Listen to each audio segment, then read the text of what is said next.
தமிழ்நாட்டிலே பல்வகை விவசாயிகள் இருக்கிறார்கள். தோட்ட விவசாயம், ஆற்றங்கரை விவசாயம், மலைப்பகுதி ரப்பர் தொழில் தோட்ட விவசாயம் என்று பல்வேறு விவசாயிகள் இருக்கிறார்கள். இவர்கள் அனைவரையும் ஒருங்கிணைக்கக்கூடிய ஒரு சங்கம், வலிமையான சங்கம் தமிழ்நாடு அளவிலே இல்லை. தஞ்சாவூர் பகுதியிலே நெல் விவசாயிகள், கரும்பு விவசாயிகளுக்கான சங்கங்கள் பலமாக இருக்கின்றன. கரூர் பகுதியிலே கோழி முட்டை வளர்ப்பு விவசாய தொழிலாளர்கள் இருக்கிறார்கள். இங்கே தஞ்சைக்கு அடுத்தபடியாக பெரிய நஞ்சை பகுதியான திருநெல்வேலி, கன்னியாகுமரி ரப்பர் பகுதி உள்ளிட்ட இந்த பகுதியிலே பலமான விவசாய சங்கம் இல்லை என்ற குறைபாடு இருந்து வந்தது. அந்த குறைபாட்டு போகும் வகையிலும் தமிழ்நாட்டில் உள்ள அனைத்து வகை விவசாயிகளை ஒருங்கிணைக்கும் வகையிலும் அரசுடைய விவசாயத்திற்கு எதிரான கொள்கைகளையும் செயல் திட்டங்களையும் விமர்சிக்கின்ற வகையிலும் விவசாயிகளுக்கு வழிகாட்டுகின்ற வகையிலும் அவருடைய உரிமையையும் நலத்திட்டங்களையும் பெற்றுக் கொண்டிருக்கின்ற வகையிலும் இன்றைக்கு இங்கு 5 மாவட்ட பிரதிநிதிகள், தென் மாவட்டங்களின் பிரதிநிதிகள் அடங்கிய ஒரு ஆலோசனை கூட்டத்திலே தமிழ்நாடு விவசாயிகள் முன்னேற்ற சங்கம் என்ற சங்கத்தினை தொடங்கி இருக்கிறோம். இதிலே பெருவாரியாக அனுபவம் பெற்ற ஆற்றல் மிகுந்த விவசாய தோழர்கள் இருக்கிறார்கள். விவசாய பிரச்சனைகளை அவர்களுக்கு அதற்கான தீர்வுகளை தெரிந்தவர்கள் இருக்கிறார்கள். அவர்கள் நடுவே இந்த இயக்கம் இன்று தொடங்கப்பட்டு இருக்கிறது.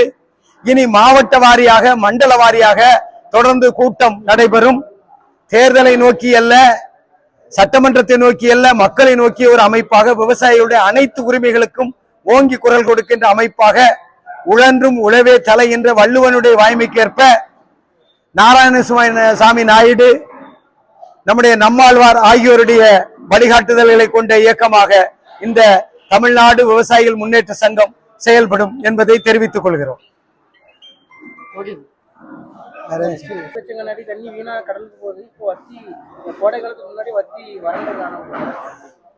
அதாவது நீரும் விவசாயிகளுக்கு உரிமை, நீர் பங்கீடும் விவசாயிகளுடைய உரிமை என்பதை நாங்கள் வலியுறுத்துகிறோம். இந்த நீர் ஆதாரம் என்பது அந்த மன்னர் காலத்தில் இருந்தே விவசாய குழுக்களுக்கு தான் இருந்தது. இடையிலே ஆங்கிலேயர் காலத்தில் தான் இந்த பிடபிள்யூடி என்பது கொண்டு வரப்பட்டது. ஆக விவசாய நீர் உரிமை என்பது, நீர் பங்கீடும் உரிமை விவசாயிகள் கையில் வந்துவிட்டால் இந்த பிரச்சனை வராது. உரிய காலத்தில் முடிவெடுத்து தண்ணீர்கள் பங்கெடுத்து கொடுக்கப்பட்டால், பகிரப்பட்டால் இந்த பிரச்சனை வராது. அதற்கான வேலைகளை நம்முடைய இயக்கம் நிச்சயம் முன்னெடுக்கும். இனி வருங்காலங்களிலே வீணாக என்று தண்ணீரை சொல்ல மாட்டோம். ஒரு நீராதார ஆய்வாளர் என்ற முறையிலே கடலுக்கும் தண்ணீர் செல்ல வேண்டும் என்பது உண்டு. ஏனென்றால் எப்படி பசுவுக்கு, கன்றுக்கு அந்த பால் சொந்தமோ அதே போல கடலுக்கும் அந்த தண்ணீர் சொந்தம் தான். ஆனாலும் கூட விவசாயிகளுக்கும் மக்கள் குடிப்பதற்குமாக அந்த நீர் பங்கிடப்பட வேண்டும். இனி விவசாயிகளுடைய உரிமையாக நீர் பங்கீடு இருக்கும். அதிகாரிகளுடைய தலையீடு குறைக்கப்படும் என்பதனை தெரிவித்துக் கொள்கிறோம்.